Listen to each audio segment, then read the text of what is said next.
Welcome back, guys. It's been a while since I posted a video on YouTube, but I don't know why. I just felt like recording a YouTube video today, and what a day for it. Today is the start of Mardi Gras here at Universal Orlando Resort. So we're going to go into the parks a little bit later on and check that out, but for now we do have the previews of, if I can spin this around, remember how to work this thing, of the Cursed Coconut Club. Get that in there. So we have the previews before it opens to the public a little bit later on. So we're going to go inside, check this out, and then once we head over to the parks, we're going to go into Universal Studios because there's the tribute store that's opened up, and I haven't been in there yet, and I really want to take a look around. So let's head into the Cursed Coconut Club and see what this is all about. So as soon as we walk in, we have this little display right here, obviously photo ops and everything like that, but there's so much opportunity for photos in this place. I haven't taken a proper look around yet. I only just walked in, but this is looking so good already. And the gravestones over there. Wow. The lighting in here looks tremendous as well. It looks so cool. Legends of the Bayou. I can't wait to get around and check upstairs. Upstairs is the most anticipated place, but this area looks so... I freaking love this. I freaking love this so much. All of the Mardi Gras beads, well, the beads there anyway. There's some Mardi Gras beads scattered around the place over there. This is a really cool photo op right here. I can't wait to come back with people a little bit later and be able to get some photos in these places. Don't know how well you can see it, but they have like a little checkers board in the table here with the checkers pieces over here as well. It's little details like that I just find really cool. So heading around onto the main dance floor area, obviously we have all of the myths here, the Bigfoot and different swamp monsters and things like that. I just love this, with the moon up in the corner as well.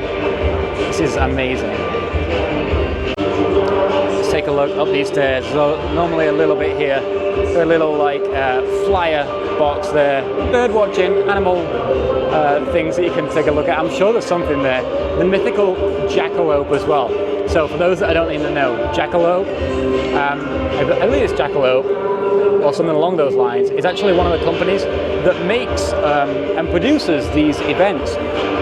So take a look online for those, but it's little cool things like that. Like, I didn't expect to see one of the creators of these things in here. You can see a little Bigfoot or Smallfoot over in the corner here, just peeking away, kind of half expecting him to jump out at me. And it's really nice to see this quite empty as well. So we're one of the first people in here today with the Baton Rouge maps. And then another cool photo op over here with all of the roots and trees and things like that. And then some history of the Cursed Coconut Club. I just showed you guys this. I didn't even spot Bigfoot just hiding in the back here. I actually didn't even see him a minute ago. I just kind of walked past and he surprised me. That's cool. And we have all of this above the bar here. Some werewolves poking out at the end right over there. Let's go upstairs and check out all the details and information that's upstairs. I'm looking forward to this. We got the Mardi Gras beads on the windowsill there. Lewis's last call. Oh wow, they've got like the little signs from Mardi Gras hanging around. I'm trying to keep this in focus, but also looking at everything at the same time. Not as detailed as a stairwell as it usually has at places, but I'm excited to see. There's another photo op right here, and of course, 6'7". With the artwork on these walls look amazing. And now this is another really cool photo opportunity. Now this is interesting. They've actually got a photo booth where you can put your phone into the phone holder and make it your own photo booth without actually having a machine or anything. And then you have the Lewis's Last Call, Cursed Coconut Club background, and obviously some of those scribbles and things on the wall. I'm kind of curious how many more scribbles and writing is going to be on this wall by the end of the event. Let's come back and see a little bit nearer the end of the event. And now they've actually made booths all the way down this wall, because this wall side never had booths before. And again, so much information. I'm sure I'm going to be spotting things all over this wall for like weeks and weeks on end. I'm going to have to take some time to actually look through all of these posters and see if there's any hints or clues on what's to come, or any attributes to things that have been. And they do have some games. They have foosball table right here as well. A little arcade machine table over there. We'll go to that in a second. And over here they have, I can never remember the name of this one. If anyone knows the name of this, let me know in the comments. But yeah, it's like, I've got my phone in my hand, but you can actually play these things and slide them around, which is cool.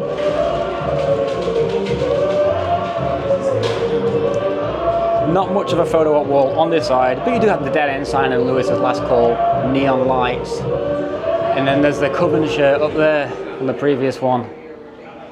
I'm going to have to spend so much time looking through these signs. If you spot anything in these videos and you want me to look at it a bit closer, please let me know. I'm sure that means something. G. Butler, MD. If anyone knows what that means, let me know as well. So here is the menu for this year's Cursed Coconut Club. Let you take a look at that and read through it at your pleasure. A Monster Voodoo Grape, that sounds interesting.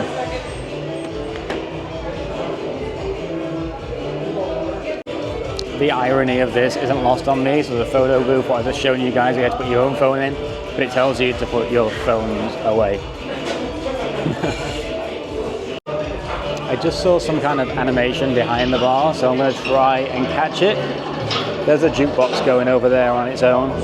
I'm kind of curious of what that animation was up there. It was to do with that bottle. I know that much.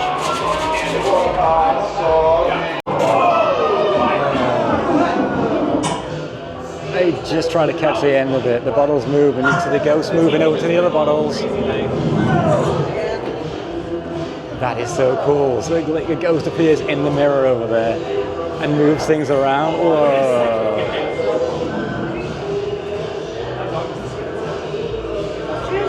That's pretty cool. So it looks like the TV flickers and goes to static before that happens. And then so if you're trying to figure out when that happens, watch from the TV. The jukebox, it does its own thing as well, just like the bar. Little gaming, I don't know if this gaming situation is actually playable. It looks like it is. And then we're back around to the booths. Let's not forget the amount of things that are on the roof of this place as well. So the more that I stand here, it seems like things behind the bar do move on their own without any warning. But I'm just trying to catch that ghost in the mirror because that was a really, really cool effect. The jukebox is going again, which I feel like might be an indicator for the ghost coming over. Are they making their way over here from the jukebox? Setting the jukebox going.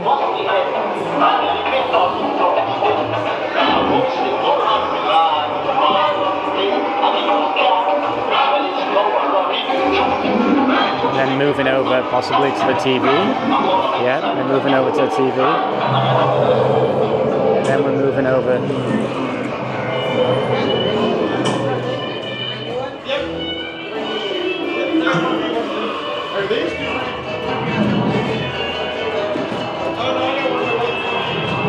That's cool. So if you want to see like the full little experience part they have here, the jukebox will go off first, which is the warning that the ghost is going to come and make its way behind the bar. I love that. And then let's give you guys a little preview from the upstairs, looking downstairs as well. This looks so good. I'm so excited to come back here with friends and things and experience this properly. It's so cool. Okay, so we just left the Cursed Coconut Club now. I'm going to head over to Universal Studios, head inside and check out the Mardi Gras. And I'm really looking forward to seeing a tribute store. I don't know why, I just have a feeling it's going to be really good this year. And just to update you guys, this is the current situation with the construction for the new, recently announced Fast and Furious Hollywood Drift coaster. You see there's so much happening over there at the moment. See how far I can zoom in. But it's going to be ready next year, 2027, I believe that was correct, yeah? So, some point next year, we're getting a brand new coaster. But before I go in there, I was coming to Voodoo Donuts. I don't often come in here, but I'm like quite snacky. So I just want to grab myself a donut before I head into the park. I'm not too sure which one I'm going to get, but I'm sure I'll show you in just a moment. Maple bar sounds good. But they do have the Voodoo ones back now. So they got the Mardi Gras and the Voodoo donut. Maybe you have to get the Mardi Gras. I don't know what's in it, but why not? So yeah, I got the Mardi Gras donut. Again, I don't know what's in it, but it just looks really cute. Like it's really well decorated. And it was like $4 or something. Like they're really decently priced here. I mean, from the end, it doesn't look like it's just got a plain cream filling, but I'll give it a taste and find out. Okay, I'm really hungry, so this is gonna be so good for me.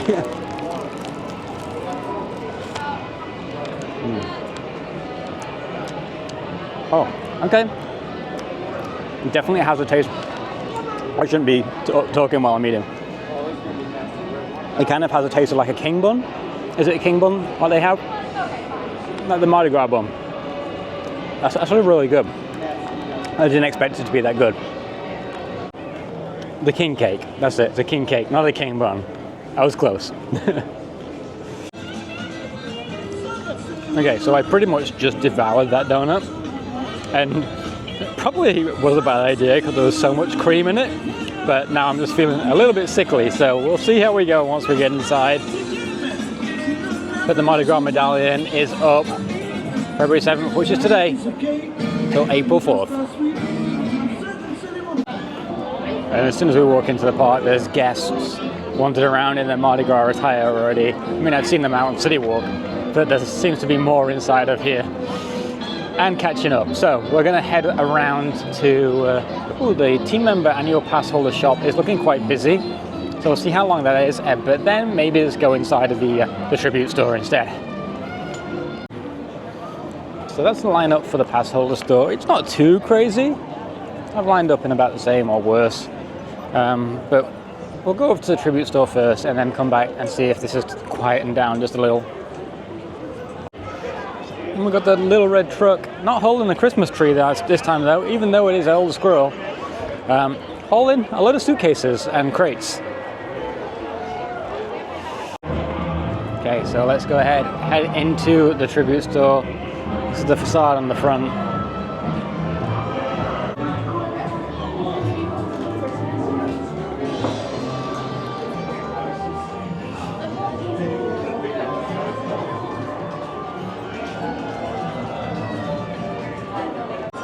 So I like to take a look at all these little things here because you might spot a little thing scattered around, but also things like this. I always like to try and uncover what's new, Pussycat. Is that in relation to the cat lady that was a scare zone last year at Halloween Horror Nights? And maybe she's coming back as a house this year. That would be nice. And also there's been so much talk about Jack the Clown coming back. And I feel like this really looks like Jack, especially with the hair. That's giving off Jack to me. And another one, we lost our cat. Cat lady, what do we think? And even if you look up on the roof, the first thing you see are cats and clowns. There's so much to look at in here. I feel like I'm going to be coming back and looking at everything. So much. Gurgnob, the kitty cat gin. There is just a lot to go out here.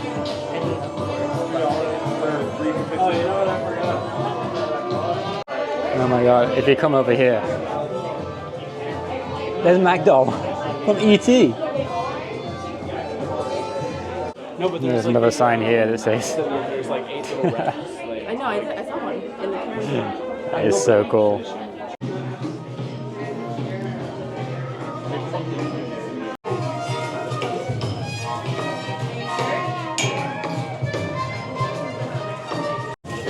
Now this is an interesting mural. This is like a really well done mural hidden behind this table. So I just assume to think that these things mean something, especially for Halloween Horror Nights coming up. What do we think? And they have the fridge here, and she can actually open. Lots of interesting things in here, so let's take a look. More monsters. A watermelon, cheese, carrots. But then lots of different things up here. I'm going to take a look at this afterwards and review everything once I get home. But because it's quite in a busy corner, but it's a cute, cool little interactive element. Let's walk through into the next part. It's like all of this glow-in-the-dark things, but it moves. It's projection.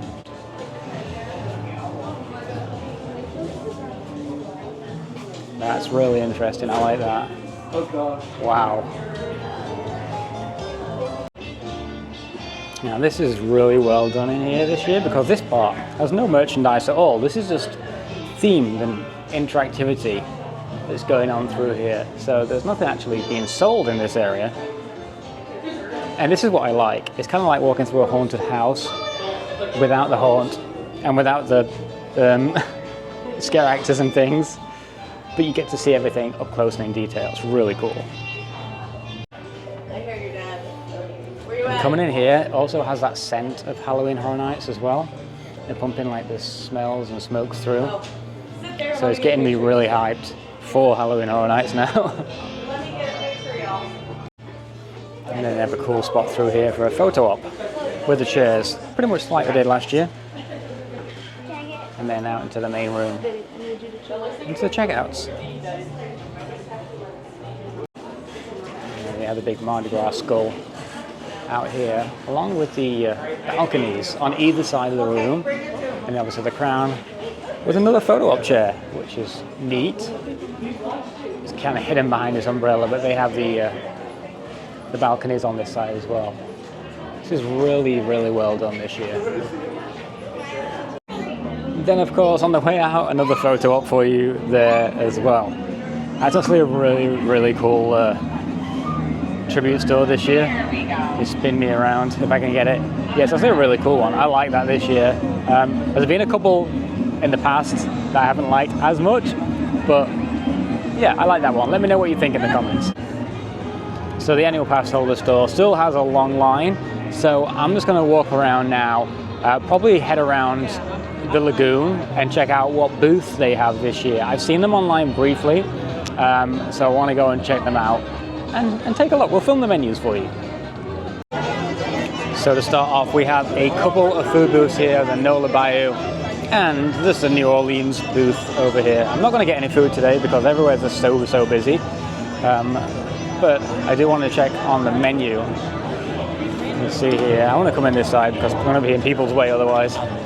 Oops. The baked Cajun mac and cheese, fried oyster po' boy, and the fried green tomato po' boy, and then the category 5 punch, which is like their basic cocktail here. Although this booth is really well designed. I actually saw the designer, I think it was on LinkedIn or something, posted about designing these booths not too long ago actually, but they look so good in person. And that's where you can get the king cake, the beignets, and the king cake espresso martini.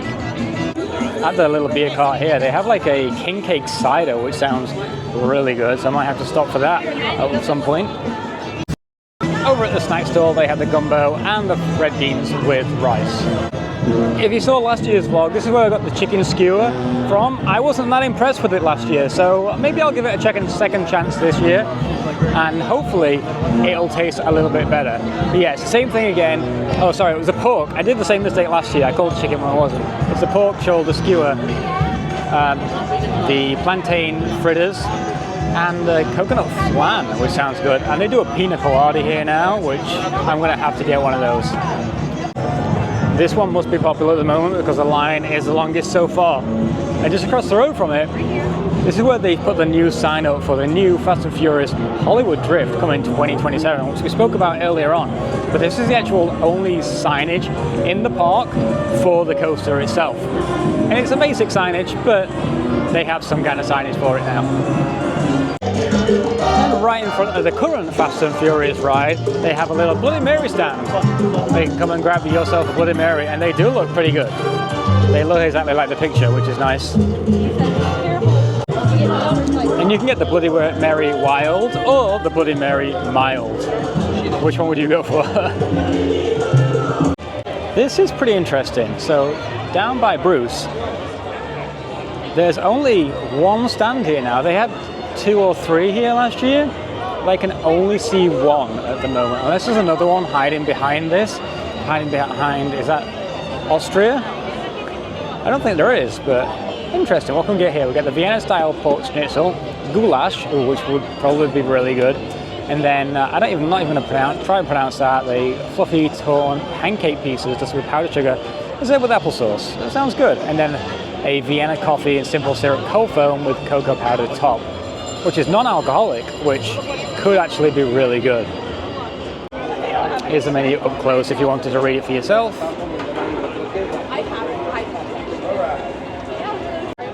Alright, so we're over on the bridge, my Men in Black, at the Chile Patagonia. I will get these right one day. They have the smokers out here. I want to figure out what it is exactly they're smoking. It kind of looks like fish, but also it could be ribs. Who knows? I'll take a look at the menu. That would probably help if I took a look at the menu before actually starting to record these things, wouldn't it? So yeah, it is salmon. Well, let's go around and take a look at the menu where we can actually not interrupt people. And then just another Bloody Mary stand over there. So there's less food this year, which seems interesting. So yeah, it looks like we have the salmon, a baked ground beef pie, and a Sauvignon Blanc house-made pineapple sorbet and grenadine. All the drinks sound good, at least. So not only have we finally come back to another food booth, which is Jamaica, got the barbecue on the go here. There's something else that I want to show you as well. But first, let's show you this. So here we have the Rasta pasta and the jerk chicken with the Kingston rum punch. But over here, there was a construction wall for the longest time. It has now been taken down, and we have a new quick service area straight opposite Animal Actors. So I haven't seen anything. Looks like they're still ready to open the other side up at some point.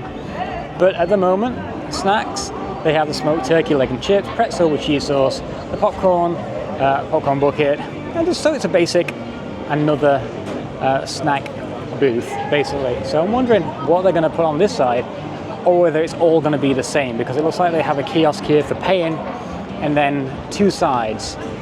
Interesting.